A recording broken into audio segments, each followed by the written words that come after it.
Can you identify who is in this picture or this sculpture? Does it look like Michael Jackson? If it does, there is a small issue. The first image was drawn in the 15th century, and the second sculpture is a 3,000-year-old Egyptian artifact. That might just be a coincidence. But you should watch this video completely. It presents stronger theories and evidence about Michael Jackson. In the latest release of Epstein files, his name was also found, which has led to many discussions on the internet for obvious reasons. His life was not smooth like butter, it was extremely rough. After his death, unofficial investigators took up the task and developed theories with strong evidence. Any true fan of Michael might believe these theories and even feel relieved, thinking he might still be alive.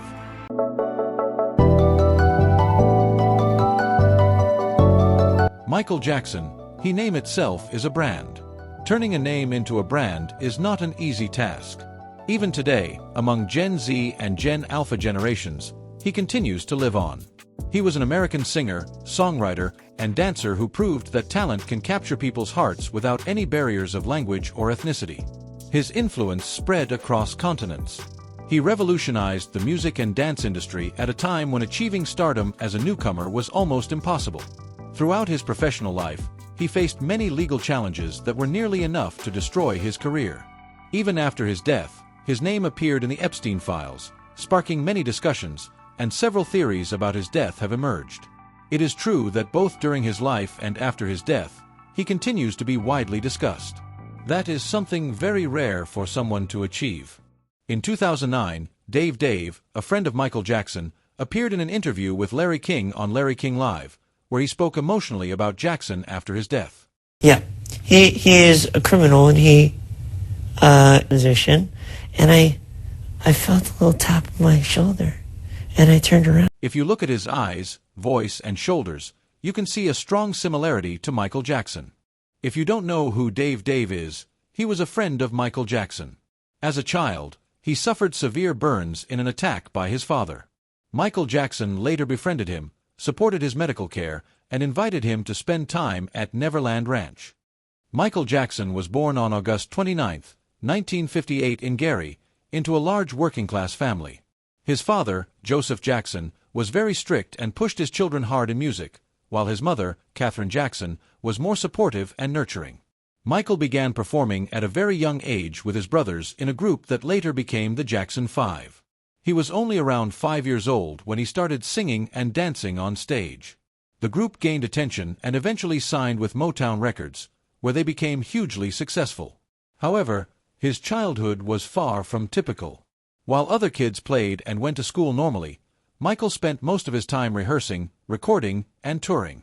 He later spoke about missing out on a normal childhood and described his father's training methods as extremely harsh. Before becoming a global pop icon, Michael was already a star as a child performer, but that early success came with pressure, strict discipline, and very little personal freedom. After gaining fame with the Jackson 5, he began his solo career and rose to global superstardom with albums like Off the Wall in 1979, Thriller in '82, and Bad in '87. Thriller, released under Epic Records, became the best-selling album of all time, with estimated global sales exceeding 70 to 100 million plus copies. It was also the first album to top the U.S. charts for 2 consecutive years and produced 7 top 10 singles on the Billboard Hot 100. Michael Jackson's life was also marked by serious legal controversies that brought intense media attention. In 1993, he faced allegations of child sexual abuse, and the case was later settled out of court in 1994 for a reported amount of around $23 million. It is important to note that a civil settlement does not imply an admission of guilt, as it is a private resolution between parties. Later, in 2005, he faced a separate criminal trial involving different allegations. This case went through a full court process, and he was found not guilty on all charges. Despite the verdict, these controversies had a significant impact on his public image and career. In the later years of his life, Michael Jackson also faced significant financial struggles despite his immense success. He earned vast amounts of money throughout his career, but his extravagant lifestyle, expensive legal battles, and the high cost of maintaining properties like Neverland Ranch led to mounting debt. At one point, reports suggested he owed hundreds of millions of dollars. To manage this, he relied on loans and the value of his music catalog. These financial pressures were one of the reasons he planned his major comeback concert series, This is it, in an effort to stabilize his situation. Some online theories speculate that if he had faked his death, the value of his assets would have risen dramatically, potentially helping to manage debts and allow him to live under a new identity.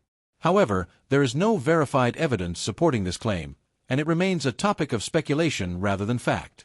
During the concert, This Is It times, he struggled with severe insomnia and relied on medications to help him sleep. On June 25, 2009, he was given a powerful anesthetic drug, propofol, along with other sedatives. He suffered cardiac arrest and did not wake up. His death was later ruled a homicide caused by acute propofol intoxication, administered by his personal physician. Following Michael Jackson's death, several rumors and conspiracy theories began circulating online.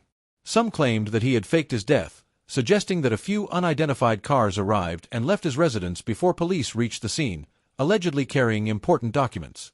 Others speculated that an airport was temporarily closed to allow a private jet to take off, fueling theories of a planned escape.